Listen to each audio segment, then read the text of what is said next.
Anda kembali bersama kami dalam Pro Kontra. Kita lanjutkan, saya ke Pak Faisal Basri ya. Tadi ada beberapa yang disoroti oleh Bu Eni, antara lain investasi dan produktivitas yang turun begitu ya Bu ya. Karena kita tahu ya bahwa orang yang menahan uangnya begitu, sehingga investasi tidak jalan begitu.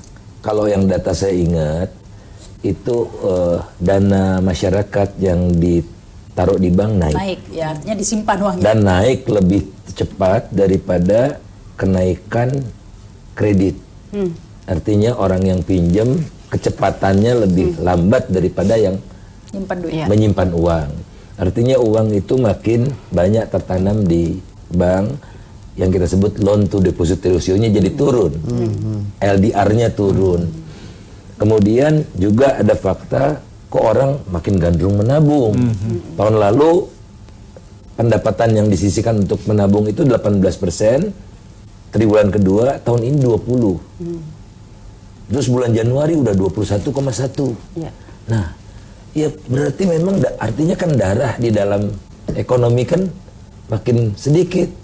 Ya ada yang melesu gitu, ya udah jelas ada yang melesu. Nah ini disebabkan apa? Karena adanya kebijakan yang, karena kan Jokowi sendiri menginginkan agar investasi dan produktivitasnya meningkat. Tetapi apakah ada kebijakan yang tidak menunjang itu arahnya? Saya rasa gini, karena kelihatannya Pak Jokowi itu mengeluarkan paket banyak sekali ya. Paket itu untuk mempermudah izin buat usaha baru yang lama-lama keluar di Batam. Makanya diganti Badan Otorita Batamnya itu belasan pabrik tutup pindah ke Vietnam. Angka pengangguran di jumlah orang yang menganggur ratusan ribu gara-gara pindah itu. Karena terganggu terus, ada masalah regulasi daerah. Jadi kalau di Batam itu Otorita Batam sama dualisme. Kalau di tempat lain ada gangguan, contohnya industri makan minuman ya, kapok, karena harus beli gula diganggu-ganggu terus gitu kan. Teman saya UKM di Jogja udah deh mendingan tutup aja Pak gitu, karena gangguannya banyak, diberebek polisi lah karena dianggap gulanya ilegal gitu-gitu. Nah jadi yang harapan saya itu pemerintah itu jaga yang ada, selain juga mendorong yang lama. Tapi apa gunanya kita mempermudah kalau investor yang mau datang ke Indonesia kan ditanya dulu ke temannya, usaha di Indonesia gimana? Waduh, lu jangan coba-coba lu. Migas, investasinya anjlok. Anjlok. Sehingga produksi minyak kita turun. Cadangan minyak kita nggak bertambah. Yes, karena kebijakan tiba-tiba di tengah jalan dari cost recovery diganti jadi gross split. Seolah-olah kita nih hebat. Saya udah bilang sama menteri, udah saya jelaskan concern saya. Disangkanya saya belum baca dulu. Nah sekarang terbukti. Jadi apa yang kita sampaikan berkali-kali makin lama makin banyak yang terbukti. Tapi itu nggak digubris kan? Ya tapi berarti ada kebijakan-kebijakan yang tidak tepat begitu ya Pak ya? Kebijakan-kebijakan yang kontraproduktif, yang merugikan dunia usaha. Nah itu sebenarnya tidak tepat, parah. Seperti justru malah kontraproduktif ya, bukan hanya tidak tepat. Pengejaran pajak. Itu iya.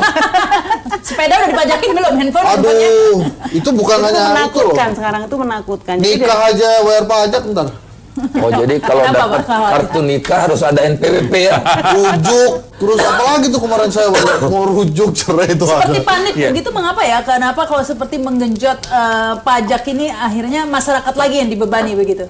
Ya satu sebenarnya tadi pemerintah ingin mempunyai komitmen untuk segera mengejar berbagai macam ketertinggalan. Nah tentu itu sebenarnya yang memang harapan masyarakat gitu kan, supaya kerja pemerintah ini juga cepat. Tetapi ekonomi ini kan nggak bisa dipaksain Mbak, harus memang dengan perencanaan yang matang, dengan step by step, nggak bisa pokoknya gitu loh. Pokoknya ini harus sekarang, pokoknya harus selesai sekian, itu kan nggak bisa. Jadi harus dengan perencanaan teknokratik yang. Jadi kalau ngejar 2019 gitu selesai itu nggak bisa ya Bu? Harus proses. Itu yang kita lama-lama kok ini berpikir kok ini lebih banyak pertimbangan politik daripada kalkulasi keekonomian gitu. Seperti misalnya infrastruktur. jelas di paket 1 itu kan tujuannya clear untuk meningkatkan produktivitas dan daya saing. Nah, mestinya infrastruktur yang segera diutamakan dan diprioritaskan bukan tol dong. Apalagi tolnya di Papua, apalagi LRT-nya di Palembang. Jadi ini kan inkonsisten. Harusnya gitu bagaimana, Bu? Nah, harusnya kalau memang ingin meningkatkan produktivitas, Palembang punya potensi apa? Gitu kan? Apakah perkebunan, apakah sumber daya perikanannya, kelautannya, atau apa? Nah, yang dibutuhkan agar produktivitasnya naik itu infrastruktur apa? Nah, yang paling utama, ini kan kita mempunyai banyak sumber daya di berbagai kawasan daerah atau di berbagai daerah, terutama di luar Jawa. Nah, mestinya kalau ingin ada peningkatan produktivitas, bagaimana mengolah yang sumber daya komoditas ini ada nilai tambah. Berarti apa? Pengolahan.